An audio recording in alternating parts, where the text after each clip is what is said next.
Hello everybody, thank you for joining us this morning. It's great to see so many people here on a Thursday morning, and quite alarming as well. My name's Jonathan Webdale. I'm editor of C21 Media and our online and print brand Future Media, which covers the digital space.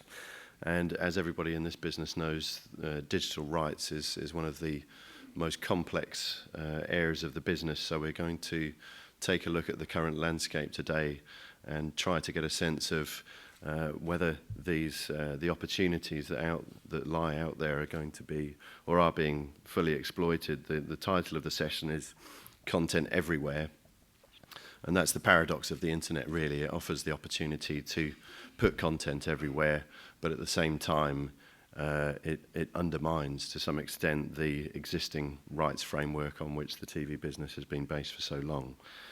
So we've got a great selection of panelists here to discuss the issues. First of all, to my immediate left is Andrew Baker, who's Managing Director of Rights TV. He's going to give us an overall perspective on some of the issues that I've just touched on. Next to him is Ali Vadati, who is the Managing Director of a company called Digital Eye, which he'll tell you a little bit more about in a moment.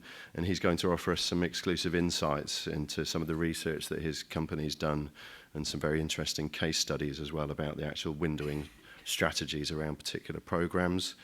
And then to his left is Richard Kingsbury, who is the channel head of Good Food and Yesterday, part of the UKTV business in the UK. And we'll get the broadcaster perspective from Richard. And finally, Alan Handel, who's president and executive producer of Handel Productions, and we'll get the very interesting perspective of how the rights situation is in Canada from the production perspective as well. So without any further ado, and I would like to say we'd want this to be as open and lively discussion as you're able to muster on a Thursday morning after probably a big night last night. So please feel free to chip in and put your hands up and join in the conversation. And perhaps I could hand over to Andrew. Yep, thank you very much. Good morning, everybody. As Jonathan's already said, my name is Andrew Baker. I'm the Managing Director of a company called Rights TV. We're based in the UK, and we are a specialist business affairs and commercial advice consultancy.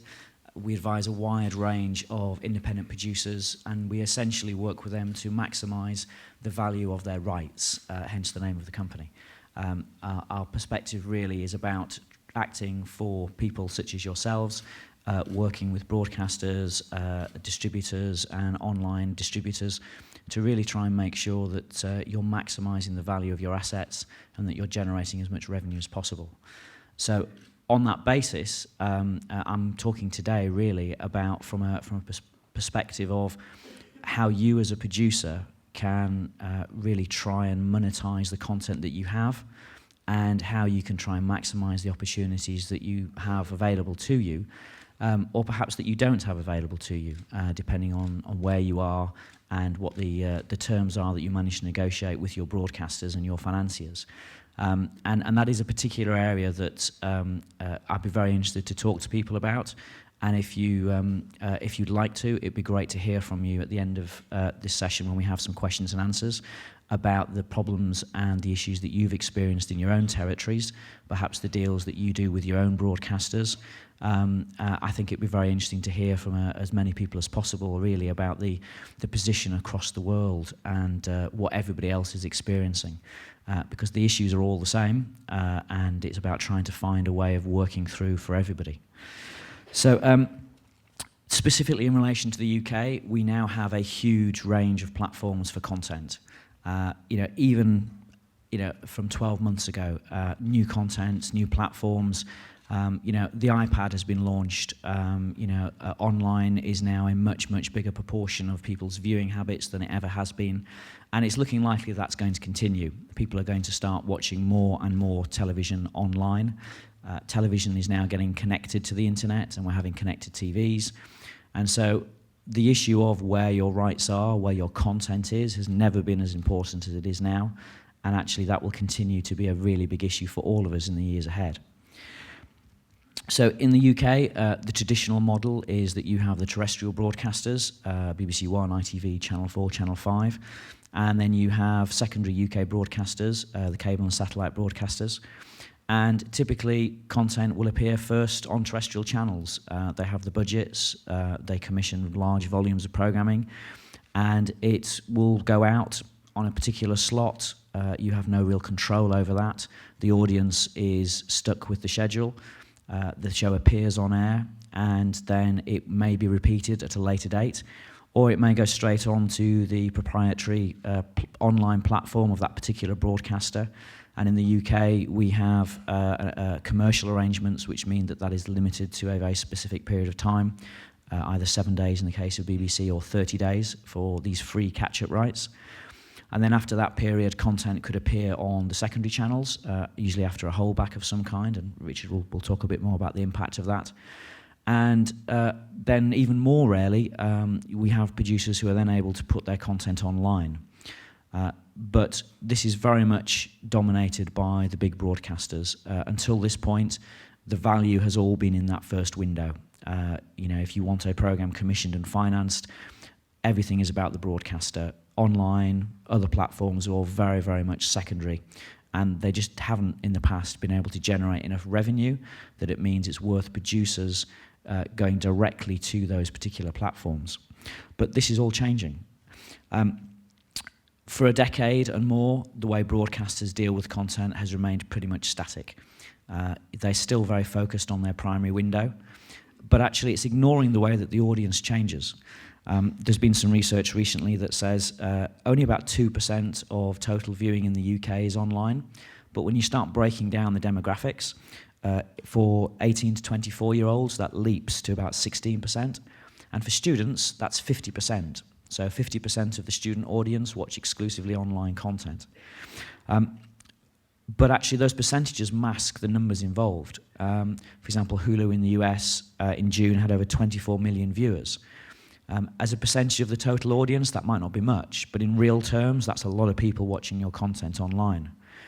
Broadcasters have been slow to catch up with this. To start with, producers in the UK had all those rights. We could do deals trying to license content, but the platforms weren't available. Now the platforms are coming online, the broadcasters are waking up to the fact that these rights might actually be worth something. And so there's a danger that there's a bit of a land grab going on with broadcasters deciding that actually they're going to extend the rights that they have and try and stop producers retaining those rights and therefore exploiting them. And there's a certain amount of justification for this. As online audiences grow, the broadcasters feel they have to try and keep up with their audiences and capture those. The issue I have as a consultant is that the broadcasters are not exploiting those rights in the way that you, the producers, would do so. Not every show is going to have its own website. Not every show is going to be pushed online. Not every show is going to have extra content, extra editorial, background information, the things that the audience perhaps would be really interested to hear about and to watch.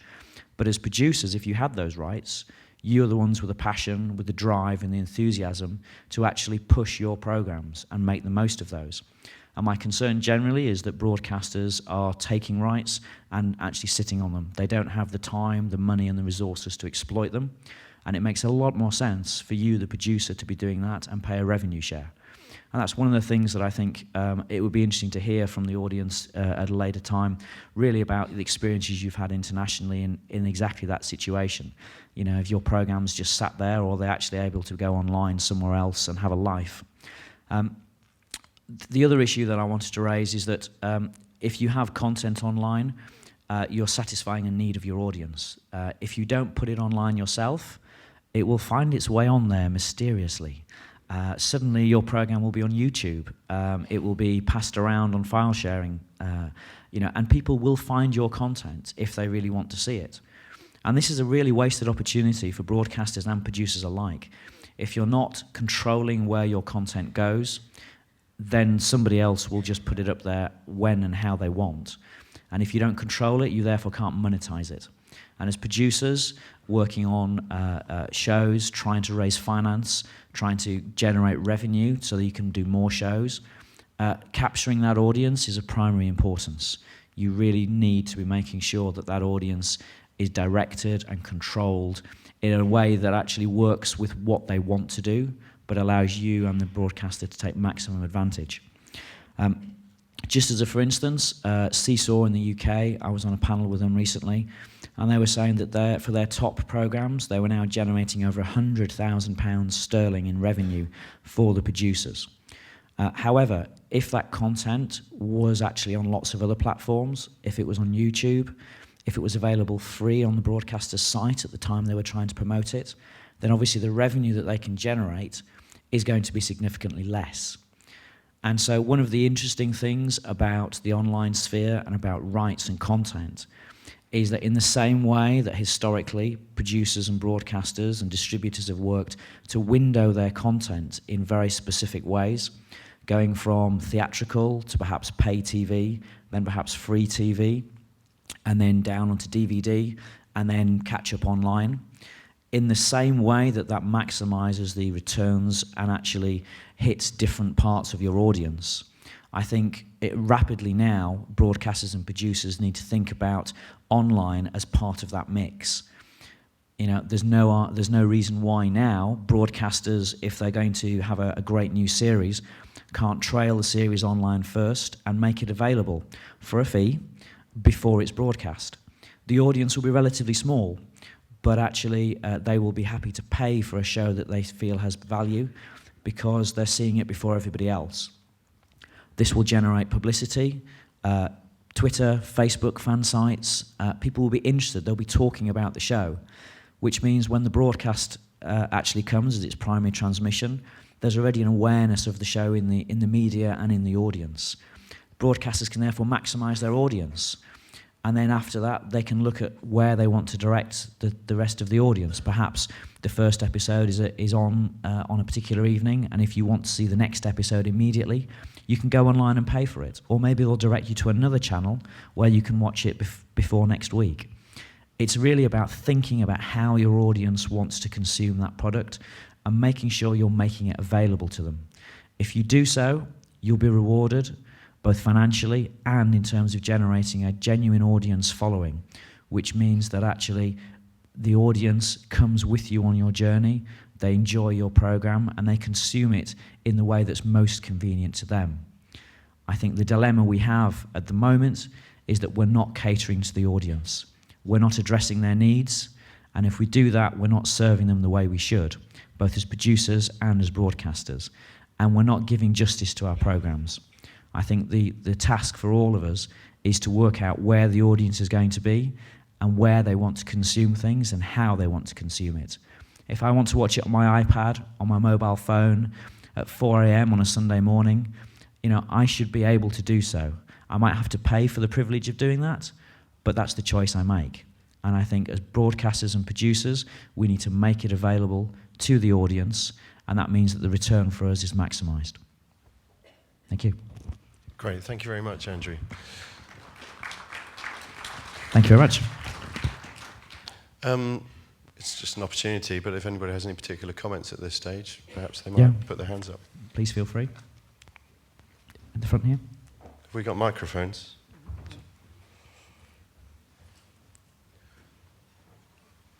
Hard to see. I think coming down the left-hand side here. Perhaps you could borrow mine. I was just wondering, yes. I'm Sam Kleiman with Grace Productions in London. I was just wondering, we just heard the whole setup from YouTube before. Are you saying that you believe that by being on YouTube, you're actually going to lose money even if you monetize? Absolutely. I think the issue for producers is to work out at what point in time and for what audience each platform will serve best. So for YouTube, at the moment, it's about free viewing for the audience. They don't have to pay to go onto YouTube, but there is advertising around that, and that can generate a return. It has a huge potential audience. There are issues about geographical limits, and it's one of the things we might talk about later if we have time. But for most programs, there is a very specific territorial restriction in that you want to sell to different broadcasters, different territories. I think one of the issues with YouTube is that it's not particularly geo-blocked. It is geo-blocked. You can do it. They can do it now. Okay. The issue really is that there are other platforms and other ways of you monetizing that content where actually the return you're going to get will be higher. You know, if you're looking at ad-funded programming or revenue from ads around a program, that's one of the ways to monetize it. But I would say you don't want to put it on there first. You want to have a paywall so that if people, I think Rich is going to talk about declining audiences over time based on how old a program is. But if something's very new and very fresh, the demand for it is significantly higher than if it's 2 years, 3 years old. So I think YouTube has a very, very important place in both showing full content, but also in generating awareness and actually generating interest in your show. So I have to say I wholly endorse the idea of YouTube being used to show part of your program, but I don't think you want to show the entire program on YouTube until you've exhausted the other opportunities available to you. But they have a pay section also now. They do, but I think one of the interesting things is that some of the other platforms that are available are actually going out and have already engaged with the content owners and already have really a critical mass of professionally produced content, which is premium. YouTube at the moment, I think, is moving towards that model, but still, effectively the commercial terms available are not as attractive as other platforms currently. They may change that. I'm sure they'll have to. But at the moment, like for like, you can make more money in other platforms, and I think that is going to be the driver. Great. Okay. Well, if you have other questions on that topic, please store them up and save them for later on. And I want to give everybody a chance to speak, so perhaps I could hand over to you, Ali. Hi, my name is Ali Vedati. I'm the Managing Director of Digital Eye. We create customized reports based on viewing data for producers, broadcasters, distributors, US studios. And we deliver these 7 days a week, 365 days a year on any device that people use. So people get exactly what they want, where they need it. We also speak to senior industry figures on a regular basis, trying to find out what the key issues are and create a report that models these issues and offers some solutions to them. What I'm going to be talking about today, I've got a little presentation, is the report we've done with Andrew's company, Rights TV, and it was about the issue of the whole concept of holdback and windowing of TV programs, and the report is coming out soon, but there's a little highlights of it in these slides. So I move to the slides now. Oh, I can sit down. Oh, I can stand up. Okay. What we're getting now, as Andrew said, is we're getting content that's going on a variety of, does this work, this one? Oh, it does. A variety of platforms. And what everyone is asking is, how do we monetize this? How do we get the maximum possible value from our content, both for broadcasters and producers? What we've seen happen in the UK television sector over the last 10 years is that in 2002, the 5 big channels made up 75% of the viewing. Now, you need 30 channels to make up 75% of the viewing. So there's been a massive change with the fragmentation of viewing. During the same period, a typical drama on ITV1, which was getting 9 to 10 million viewers, is only getting 5 to 6 million viewers. And it's not surprising that ITV have cut the hours of drama in similar way. But it's still possible to get 10 million viewers. As you can see in that slide there, we've looked at a program which actually is Law & Order UK, made by Kudos, which is the Shine company. And by repeating it on ITV1 and offering many repeats on ITV3, which is a spin-off channel of ITV, then you can still build up the 10 million viewers. So the audience is still there. but they're not all going to watch it at the same time. But unfortunately, the model isn't as simple as that. In the UK, the talent cost can be really prohibitive. And in our interview with David Berg, who is the Director of Programme Strategy at ITV1, he mentioned a particular case regarding the programme The Bill, which they tried to repeat on ITV1, but because of the talent cost, it didn't get the number of viewers to pay for itself. So the commissions aren't getting the audience that broadcasters need to make money. And progressively what's happening is that the level of originated drama commissions are dropping, leaving many UK producers, talent, writers with less work. Also, another key factor within the viewing is the amount of recorded viewing that takes place, particularly for a commercial broadcaster. You can see from that slide over there that the showing of the X Factor on the 22nd of November 2009 had 1.4 million recording viewing. But you can see what happens during the breaks. It drops to as little as 200,000. So you're not getting the commercial impacts for those viewers. During our conversations with broadcasters, one of the key areas that they were concerned about their programs being released earlier on other channels was they were concerned it's going to affect their viewing, it's going to affect their brand. But our research shows otherwise, and the example we used here is Top Gear. Top Gear in 2005 was only shown on BBC Two, and it was getting an average of, the highest audience it was getting was 5.2 million viewers. During 2006 and 2007, the channel Dave, which is a UKTV channel, started repeating Top Gear quite a lot. So did BBC Three, which is a spin-off channel of BBC. And the result was, in fact, you had 8 million more people exposed to the brand Top Gear. Top Gear achieved 8.4 million audience in 2007.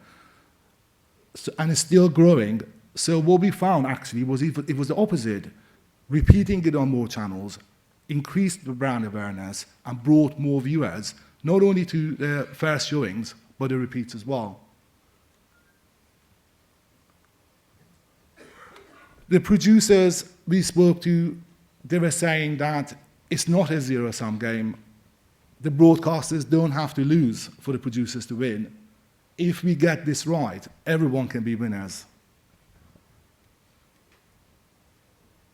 Some more examples we looked at. One of the really successful programs currently on E4, Channel 4, The In-Betweeners, is getting 5.6 million viewers through a number of repeats. Now that is a good audience for a drama, and it's not doing it in one go, it's doing it across 6 repeats. So channels are already making good use of this, but mainly at the moment across their own portfolio of channels. We think there's a lot more value to be unlocked if they release it to a wider group of channels. We spoke to George Dixon, who's the head of scheduling at BBC, and the BBC supports narrative repeats for bringing new viewers to the channel. And also, they have shared programs. One of the examples was Heroes with Sci-Fi. I know it's an American program, but again, it has worked well for them. So thank you very much. If you've got any questions, I think we're going to answer them at the end of the session, aren't we? I think we will, yeah. Thank you.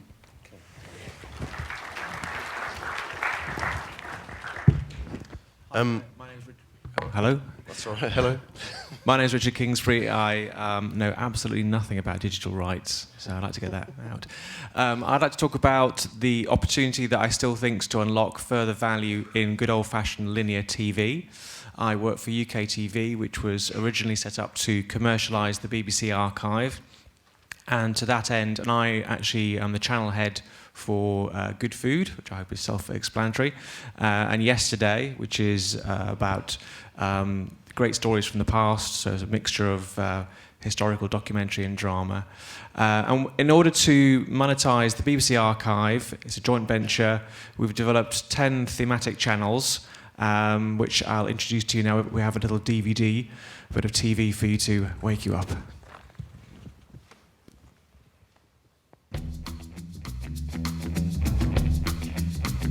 Oh, yeah.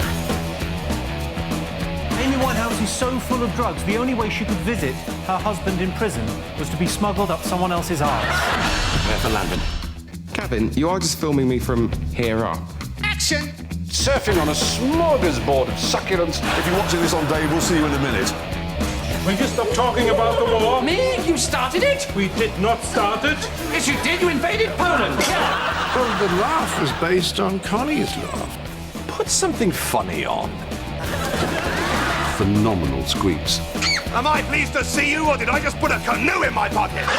Down, boy, down! Woof, woof. Give me the drill. I'll give you a fiver if you give me the drill. Your dad's out for the count, and I'll put my earplugs in. So let yourselves go. Nice and cool, son. Nice and cool, you know what I mean?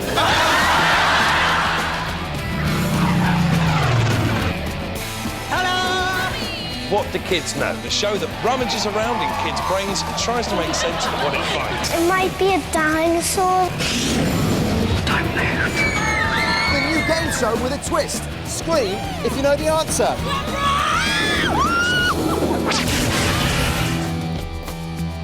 This is murder. Now what are you going to say? Castle? Hey. The next time you show up at a crime scene without me, I show you how my taser works. We'd like to ask you a few questions. And I'm feeling good.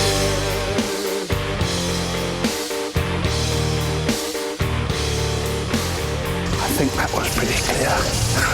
To be born British remains a fantastic stroke of luck.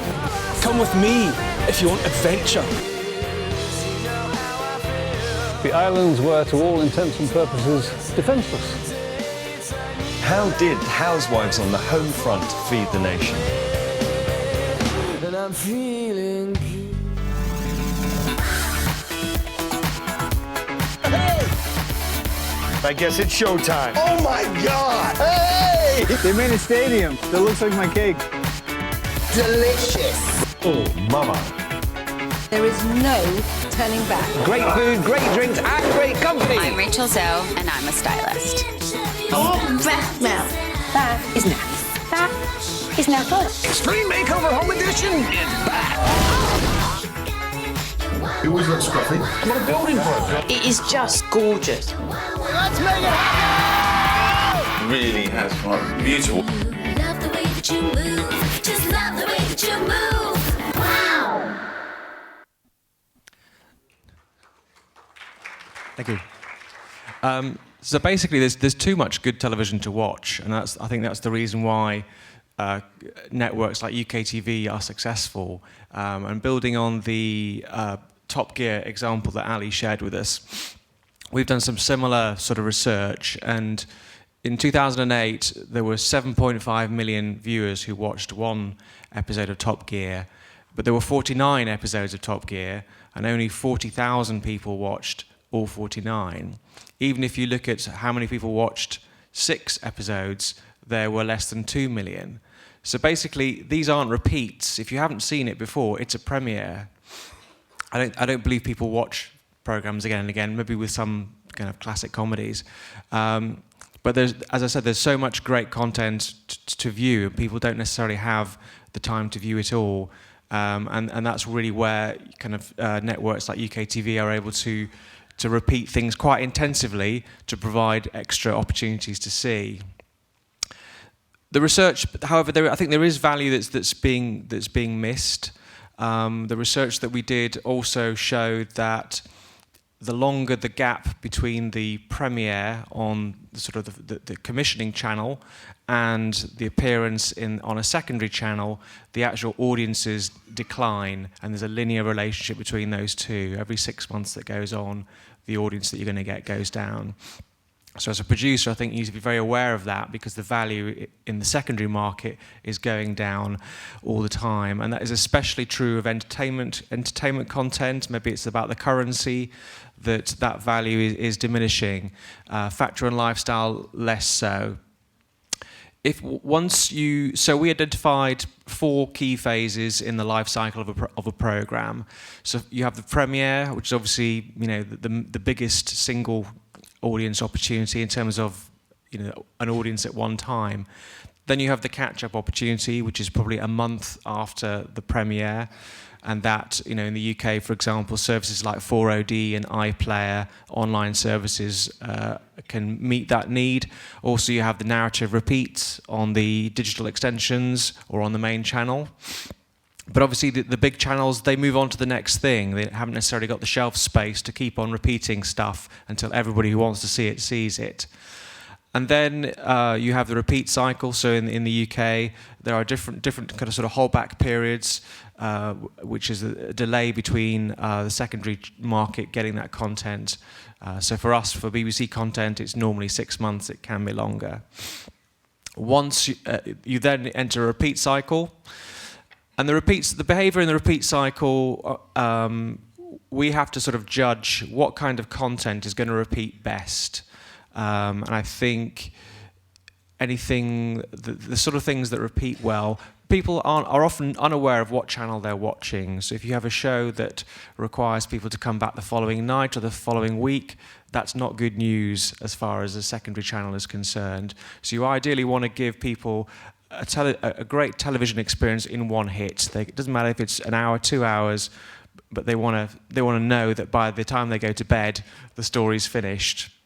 And so anything that's a serial or maybe is a competition format that has a narrative is not going to have much value in the secondary market, because people are only coming in, they want to have a snack, and then they go away. Tomorrow night they'll be watching somebody else's channel.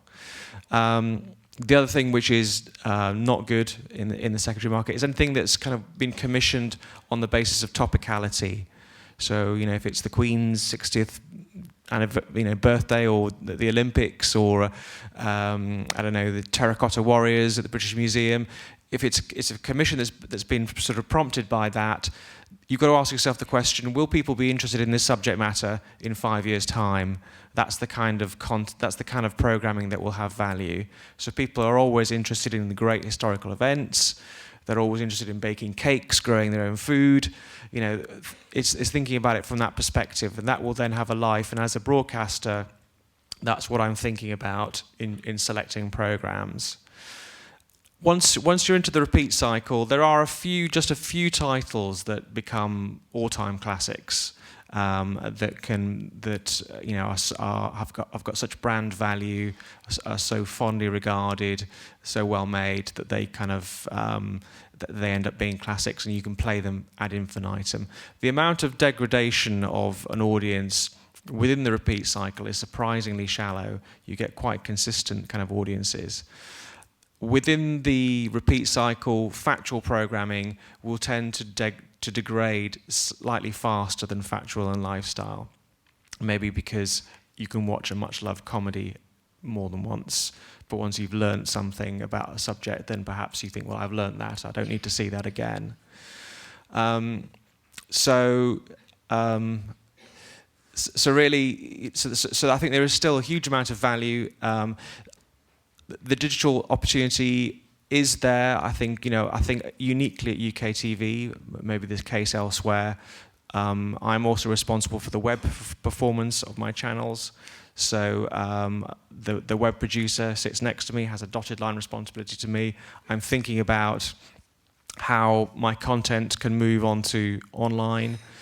So for example, when we make cookery shows, we will make sure that either the producer or we can clip out individual recipes or techniques, and then we can then put them online, add them to our kind of database of video content, and obviously we kind of monetize those through sponsorship. I think the one thing to say, I suppose, is that the money isn't there currently. You make reasonable amounts of money. And I suppose as a broadcaster and as a producer, you've got to decide where you spend your time. And if we do spin-off cookbooks, for example, it might cost you £300,000 to make a programme, and then somebody's offering you a £5,000 advance for a cookbook that you will require a lot of management time. You'll then have to split the revenue with a producer, and you've got to ask yourself, is it worth it? So I think we do it. We launched a Market Kitchen cookbook last year that was a bigger deal because it was a bigger program. So I think when you've got the right brand, the right program brand, there can be ancillary revenues that can be there, that can be shared. You know, and at the end of the day, I think business has to be a win-win. Otherwise, there's no point. And if producers see an opportunity that the broadcaster doesn't, then tell us about it, and we can have a sensible discussion. Richard, if 50% of your programming is it's repeat, it's the secondary market. 50% is original as well, or acquired. Yeah. Can you explain how the changing nature of windowing and the online, what's happening in the online world, is impacting what you do from a channel's point of view, and then also perhaps tell us a little bit about what you do with the producers and the online rights that you secure from them when you're commissioning original stuff? We are largely a pay TV network. So at the moment, we are very careful about not diluting the value of the pay TV channels that the platforms are paying for. So to be honest, we have not yet launched out into the digital space. And obviously with things like Canvas coming down the road, that will probably be an opportunity. The platforms themselves have their own kind of on-demand offers. So we're talking to them about kind of offering our programming up as part of that. So it's a very controlled conversation. I think, you know, having had some experience of content in the web space, having worked on Project Kangaroo, then I know that people online don't want to pay for things. The assumption is everything's free, and that's problematic because programs cost lots of money to make, and you've got to be careful about losing. Even though there's a consumer benefit there that's clear, it's how you offer it to consumers in a package that they think has value, and don't start to erode the value for yourself and also for the producers. So do you take online rights to the programs when you commission them? Yes, we do. Yeah. But you don't. Yeah. You don't necessarily do anything with those rights. They are. No, we do. Yeah. So things like Sky Player and what have you. So we are having those conversations. Okay. Well, Alan, perhaps you can tell us about the situation in Canada, which is, we've been talking quite a lot about the UK. Perhaps you can give us a perspective and a different producer's perspective as well, the situation there. Yes, I'll give you the Canadian perspective or the Canadian context from the point of view of a producer that runs a medium-sized production company. We do factual specials and series, drama docs. We're quite heavily involved in CGI specials and focus on the television side of things, not to say that I'm not very aware of all of the different platforms out there. Canada's a bit of a paradoxical situation because on the one hand, within the Canadian funding system, we're very much encouraged, in fact obliged, to think in terms of multi-platforming our productions.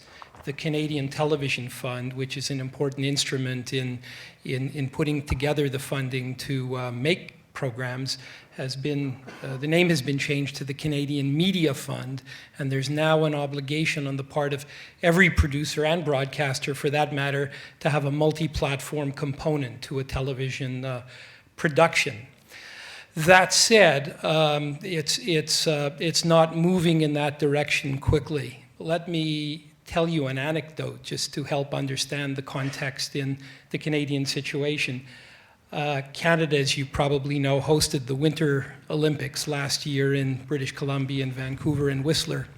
The head of Canada's largest telecommunications company, BCE, who are involved in phones, mobile phones, internet, and the whole digital communications, the whole gamut of digital communications, but not television, had been involved in television, but had given up on the convergence model, which was very sort of out there about 10 years ago. They had gotten out of television feeling that it was better for them to focus and forget about the television side of things. In any case, the head of this corporation was commuting from Vancouver to Whistler to see an event at the Olympic Games and got stuck in traffic. He was on a shuttle bus and noticed that everybody was looking at their mobile phones. And he soon discovered that they weren't simply checking their email, but were watching events live that were taking place 50 kilometers up the traffic-filled road.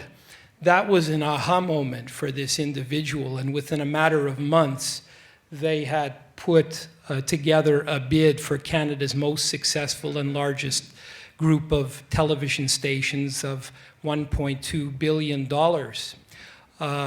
and have succeeded in acquiring CTV and the various specialty channels that are associated with CTV. Broadcast in Canada is controlled by 4 giant telecommunications companies, all very successful, all quite profitable, and virtually all broadcasters except for the CBC, the public broadcaster, are controlled by these companies.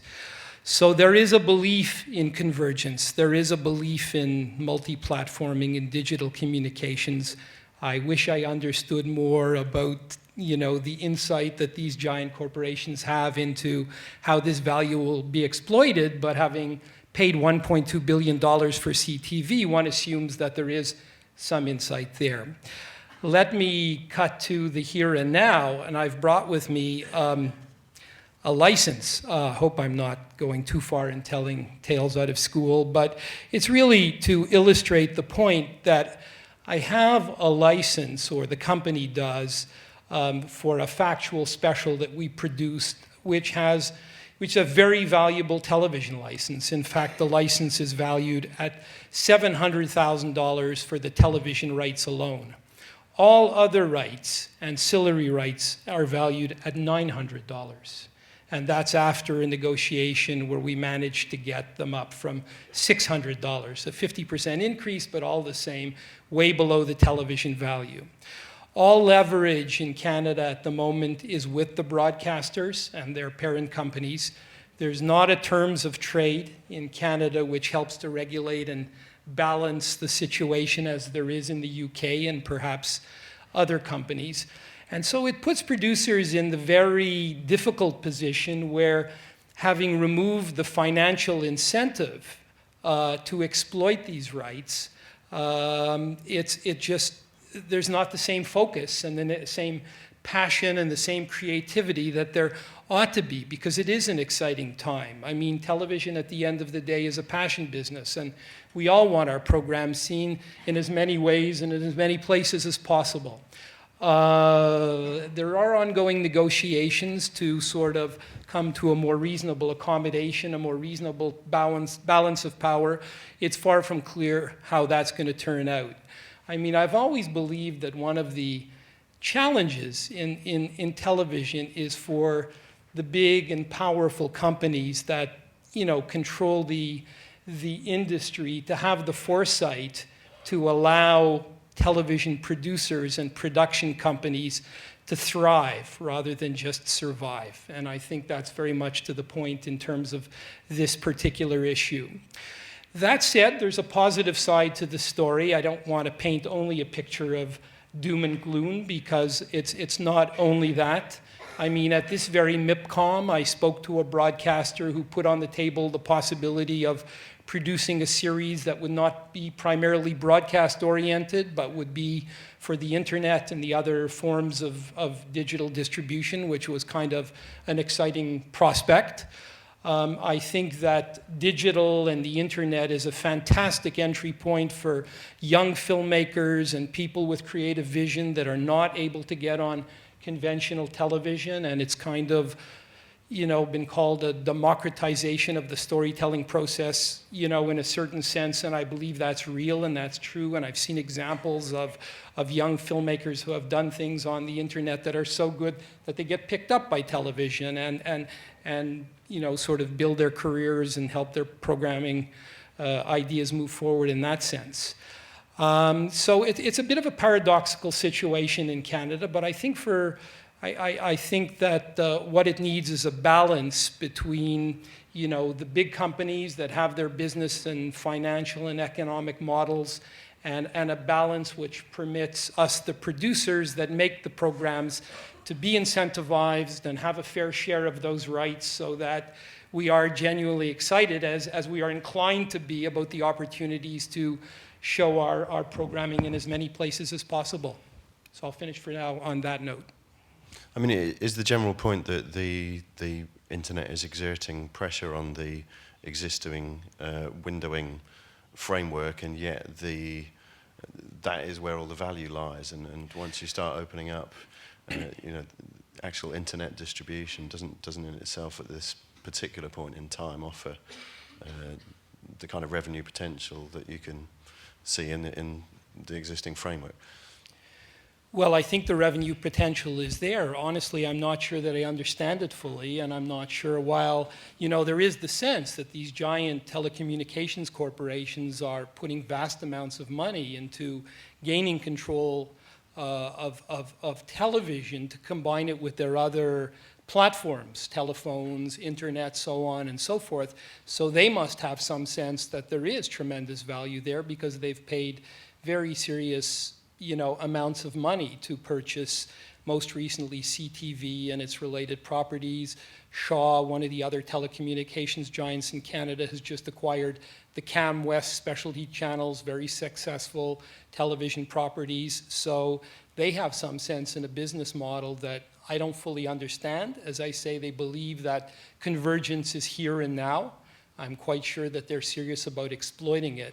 But I think to exploit it properly, not only from the point of view of fairness, although there's, you know, nothing wrong with being fair about things, but I think from the point of view of unleashing creativity and having producers incentivized, that it makes sense to, you know, sort of share in the benefits and have producers incentivized. But I mean, aren't the broadcasters the ones that have the kind of muscle and the kind of, you know, they are the ones that manage to do deals with YouTube where they actually get some revenue in return from that? Is it not better as a producer to you know, stick all your eggs into that basket and side with the broadcaster and trust them to actually be the ones to go out and help your programs gain some traction in the online world, rather than just trying to do it yourself? Well, I mean, I think we should work together, you know, very definitely so, but even in terms of what you're describing, at the moment, at least in the Canadian context, nothing comes back to the producer. They're retaining all rights. I think Andrew may have some insight into that, but they're retaining all rights to the exclusion of producers. If they want to do it themselves, they may have the clout and the muscle and even a great ability to do things in ways that we may not be able to do, but the content is being generated by producers, and it seems to me a more healthy situation if producers share in the benefits. I think the one comment I wanted to make about that issue specifically, Jonathan, was that you know, there are circumstances when that power and that muscle can be used to absolutely great effect. I think one of the issues that producers face is that it's a very blunt instrument. It doesn't take account of individual productions, individual audiences, individual niches. And one of the great things about the internet is it's made up of absolutely millions and millions of niches. So whereas a broadcaster would quite happily do a deal for 5,000 hours of programming to appear on YouTube and get a very, very good, comparatively, return compared to an individual producer doing that, it doesn't take account of the needs of the specific audience for the specific program, issues about things like additional content, information about the show, you know, backstory, additional research, all the things that actually an audience on a very niche level who would be very interested in that just don't have the opportunity, and therefore don't engage as much. I think the other thing that's very interesting is something that Richard mentioned about actually, you know, they find that because there is so much content out there, having just a primary transmission doesn't reach the audience. And actually at the moment, however big, however powerful YouTube is, actually it doesn't reach the entire audience. And I think one of the interesting things and one of the opportunities is having content on different platforms for different audiences and using that as part of your overall strategy in the same way as you do for broadcast. Is there anyone in the audience who would like to share their own experiences and or ask a question of the panel so far? Hi, Alan Griffiths, World Media Rights. My great passion is not to be on YouTube. I have 945 completed programs, and you know the experience there. I mean, we have our own strategy. We have a download to earn strategy, etc. But going on what Andrew was saying, what I'd like to know is, of course, you write in to complain that your programs are scattered around YouTube. They put a site up, blame your company for doing it because they name you, and then it pops up the following day somewhere else. Now, short of taking them to court, what do I do about that? Well, on a practical basis, It works, yeah. Yeah, absolutely. I mean, you're absolutely right. I mean, officially, YouTube will take down content that is offending. There are some things you can do with YouTube in terms of tagging content, but in reality, for you as a producer, the best approach is a preemptive strike. It appears on YouTube because often you can't find it somewhere else in a form that you want that's accessible. If you want to stop people watching entire episodes of your programs, the best thing to do is to offer them an alternative. YouTube notoriously has got very, very poor quality. So if it's been, videoed on a VHS or put on a hard drive and then kind of gone across, it doesn't actually give you the same quality as you would do if you were doing this professionally yourself. Obviously, the exception are the channels set up by the big broadcasters and distributors, but anything that's pirated is usually not as good quality as you would make it. I think the trick is, if there is an audience out there who would want to watch your program on YouTube, then they want to they want to see your program, they're interested in it. And I think if you can provide them with an opportunity to do so, then you can effectively destroy the audience for those clips. So the impact on you as a producer in terms of monetizing it is minimized. It might mean that there's reasons why people would pay for content on a pay-per-view model or a download to own, but perhaps you offer them an alternative which isn't as much content or not the extra bonus features or whatever else, where they can watch on an ad-funded free basis. But effectively, the reason why people put content on YouTube and the reason why it becomes an issue for producers is if lots of people go there and watch it. And you have to think about the reasons why they're going there to watch it. And if you can tempt that audience away to come and visit your site and engage with you, then you have the opportunity to monetize that. Anybody else?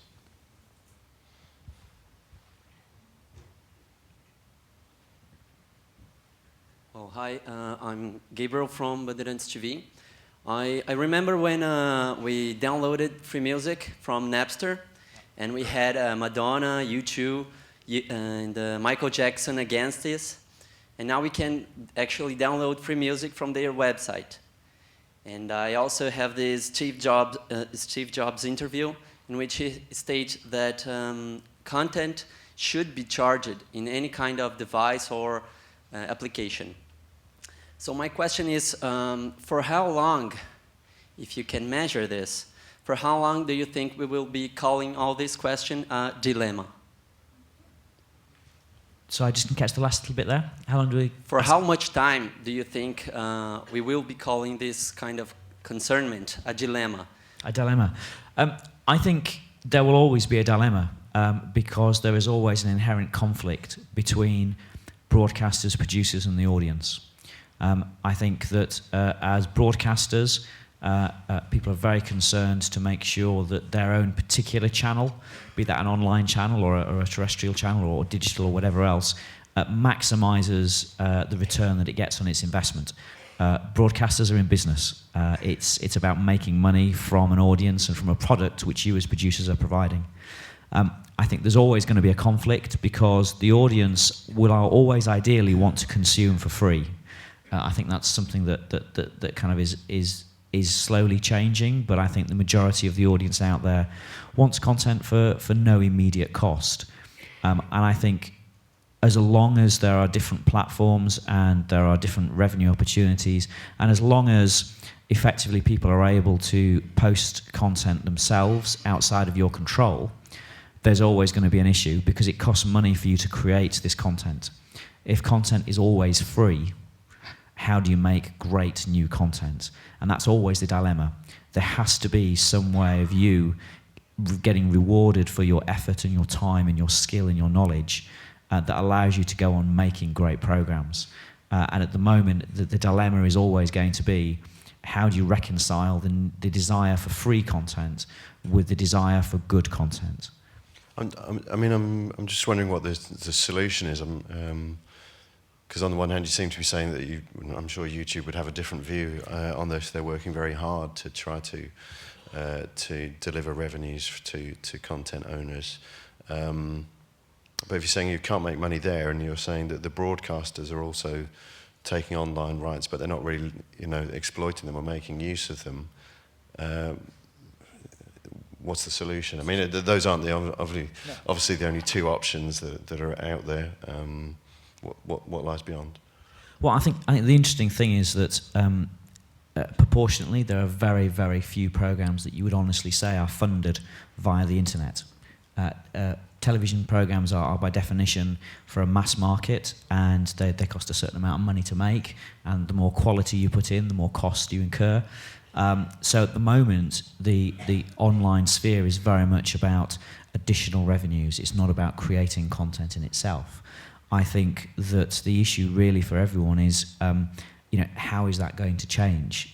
Are audiences in television going to continue to deteriorate to an extent where actually television itself can no longer fund things on their own, and you have to then look at the whole long tail revenue stream, and all of those conversations require more than just the broadcaster dictating actually how it's going to happen. It involves the producer and the broadcaster and the audience working together to find a way that's acceptable. Audiences will happily pay for things where they feel there is value and where they feel that there is a reason why they should pay for it. But I think the trick is always going to be how you can fit all those bits of the jigsaw together. Do I have the answer? No. I've got lots of great ideas, but one of the really interesting things is the fact that this is not a static situation. There's not a day that goes by without something changing, some new development occurring, and actually the audiences are changing. A colleague of mine made a very interesting comment a while ago that the generation that are now turning 18, 19 have never lived without the internet. They don't remember a time when the internet did not exist. They don't remember a time when they didn't have a mobile phone. I still remember not having a mobile phone. I still remember having to do faxes instead of emails, which is showing my age. But the new generation don't see things the way you or I do. They take for granted certain things about how they can consume content and how they use content and mobile devices. And I think that is going to have a profound impact on how broadcasters and producers distribute and make their content. And I think as the demographic changes, the mix will change. So as we all get older and shuffle away, the new generation will find their own way of watching and consuming.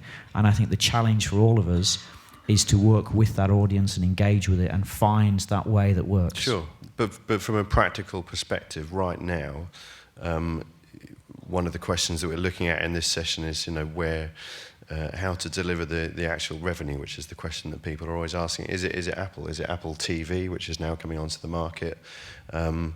Where should the people in this room be putting their content? Should they be siding with broadcasters? Should they be working harder to push broadcasters to do more with the rights that they sign over to them? Or should they be going off and working with Apple or working with Google or keeping stuff on their own websites and trying to build up content in that way? Does anybody else have a perspective on that? Does anybody have a perspective on that? Yeah, it'd be interesting to actually hear what people think. Can we give someone else an opportunity over there? Hi, how are you? I'm a producer from Ireland, and I think this is interesting. Just one thing I wanted to pick up on what our friend at the back said about dilemma. I think it should be called the rights opportunity, and that's one thing that broadcasters need to look at it as an opportunity. Producers need to look at it as an opportunity and figure out what's the best opportunity. So I think calling things dilemmas sets people off on the kind of the wrong foot to start with. In terms of platforms, yeah, there's hundreds of platforms out there. The debate of whether YouTube is a revenue-generating platform is going to go on for a long time. And the session before this, there were some very interesting statistics from RAI-TV about how many views they get on YouTube versus the amount of revenue they actually generate. And And I think the biggest opportunity for YouTube is to use it as a marketing platform to, as you say, seed your content, build your audience. It is a great place to build an audience and get people hungry for your content. The key thing then, obviously, is to drive them elsewhere. If you're in partnership with YouTube, you can use your YouTube channel to drive them to your website, to your Twitter account, to whatever it is to build your audience. And it's at that place then that you either direct them to your TV channel or you direct them to iTunes, where you're selling the content at a premium, affordable price. I think the big thing as well is it can also get very cluttered, and I think people like to overcomplicate things when things don't need to be that complicated. And I think there are plenty of tools out there. It's about educating yourself with the tools. It's about finding the right tools that suit your audience and suit your product. YouTube isn't for everybody. Some people prefer to watch stuff on BBC iPlayer or whatever, So I think the big thing that we're finding is from the audience perspective. Look at it from the audience perspective. Don't look at it as a producer. Don't look at it as a broadcaster. Look at it from the audience perspective and find where do they find the content? Are they willing to pay for it? And how can you make it easy for them to find it and easy for them to pay for it? And that's the big thing we're finding. I would wholeheartedly endorse that. I think that is the absolutely only way to do things in terms of what is the method of monetizing this content. It's planning. It's actually working out what the audience wants, and it's being clear. If you are trying to drive people to a pay site, it makes no sense for you also to be driving people to a free site. You have to think about bouncing the audience in the direction you want them to go, but actually the direction they want to go as well. And I think what you just said is exactly right. All these different platforms are ways of exploiting your content and promoting your content, but actually you need to just plan how it's used, and if it's done coherently, then you can monetize it. I think we have a comment over here, or a question over there. Hello, yes, I very much agree with what the panel is saying, and especially when I'm looking for content online. I'm a producer myself, an independent producer. When I'm looking for content online, I don't really notice where I'm getting that content from, whether it's YouTube or whoever it is. And there was another discussion yesterday, in fact, with guys from Love Film, Boxy, and Yahoo TV, and three big companies, and almost in competition with themselves for a very small, piece of the pie. The problem seems the audience member doesn't want to put their debit card details in every single one of these sites. It just seems to me that shouldn't there be some sort of, agreement between all these companies so that I want to watch content, I'd much rather do it legally. So if there's one site I put my credit card details into and then I click and I know that I'm covered, wherever I go, some sort of passport that works over all these different sites. I think that might be a solution to trying to make things a bit simpler so the audience can get directly to the content that they're after. I think that's actually, I'll ignore completely this reference to illegal content watching. That's certainly not something we could possibly condone. However, I understand what you're saying. I think one of the interesting things is that at the moment the industry, particularly the devices and the different ways you can watch it, is very counterproductive. I think that there's a lot of issues about the fact that you actually can't watch things necessarily in the same format on different devices. I think in the same way that television is now completely ubiquitous, you can watch any channel on any television set. If I've got a Sony set, it doesn't mean I can only watch BBC One. I think in the same way, I think you're right. I think all these different devices, what we're searching for is a way of actually watching any content on any device, and actually a universal way of paying for that. I think it will probably come eventually, but in the same way as the Betamax versus VHS wars, it was very counterproductive. A lot of waste, a lot of material became redundant very quickly. But when CDs were developed, there was an agreement between everyone, this is going to be the format, and CDs took off incredibly quickly. I think in the same way, that sort of relationship needs to happen, but it's down to the manufacturers to listen to the audience, which is us as well as producers, and our demands that actually we want it simple, we want it easy, and we want it safe. If I could just also, you mentioned a free model and a pay model. Obviously there's the freemium model, like a Spotify, where you drive your audience to your content, maybe you give them stuff for free initially, but if they want to get deeper, then it's pay. And that, I think there was an interesting statistic that I heard about one of those sites where the cost of getting an audience member to the free site cost X, but to convert them to a pay customer cost 10% of the marketing spend that they initially needed to get them over. So once you get them on your site and they're there and you're giving them a bit of content, to convert them costs significantly less in terms of marketing.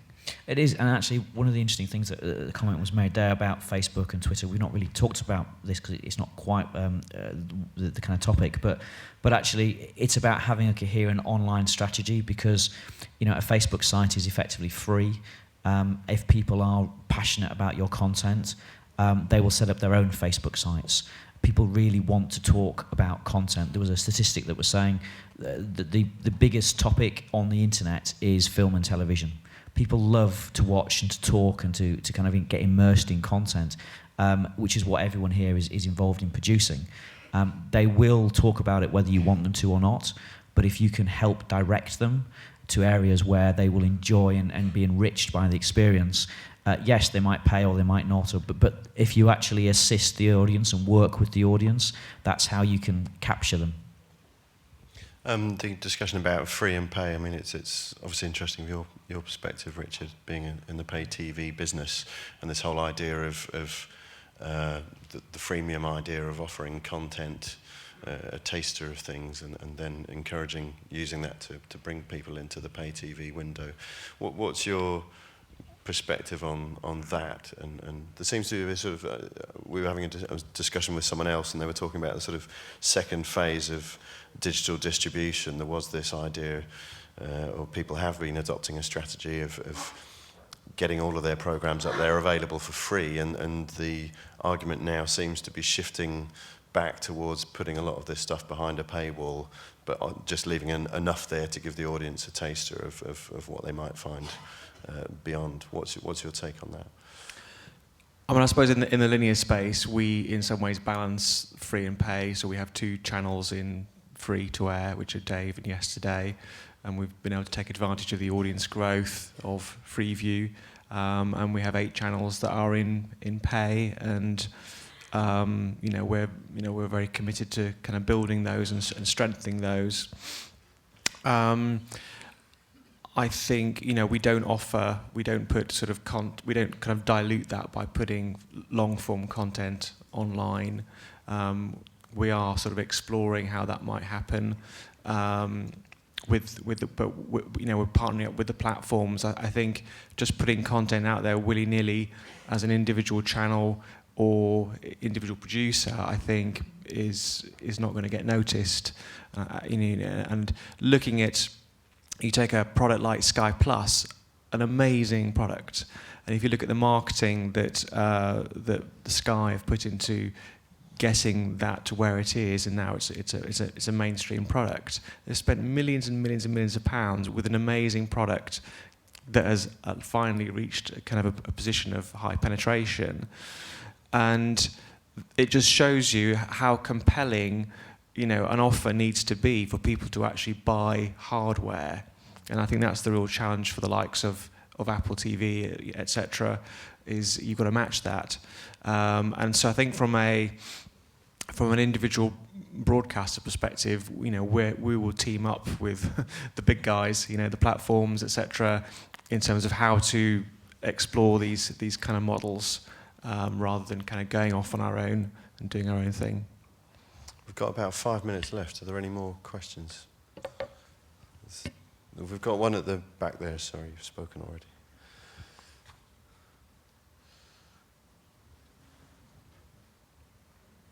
Hi, Tom Friedman from Divx TV. We're a connected TV platform, and I had met with Andy yesterday, so he knows a little what we're about.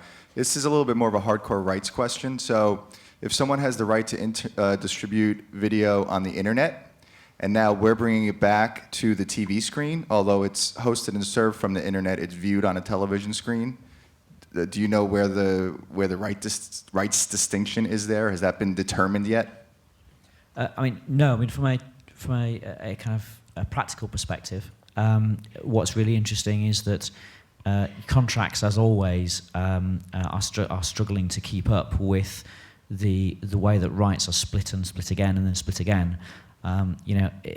Contracts traditionally have gone from just saying, we have television rights, to saying, well, we've got actually standard or non-standard rights, and then is it free to air, or is it pay? Is it cable and satellite?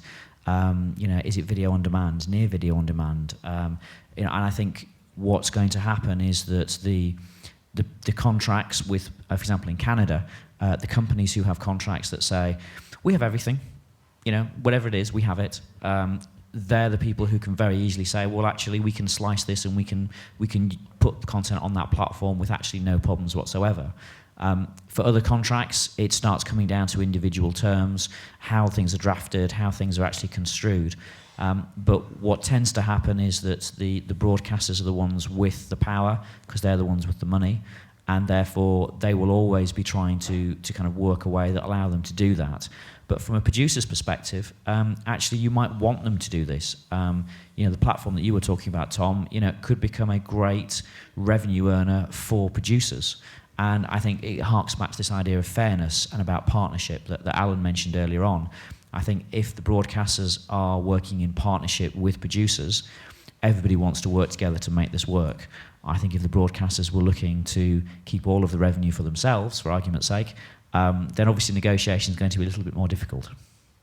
I think that's one of the most interesting areas, the transition of these TV essentially across the internet, and then now internet back to TV, having gone through all the challenges of getting there in the first place. Now you're kind of back to where you started.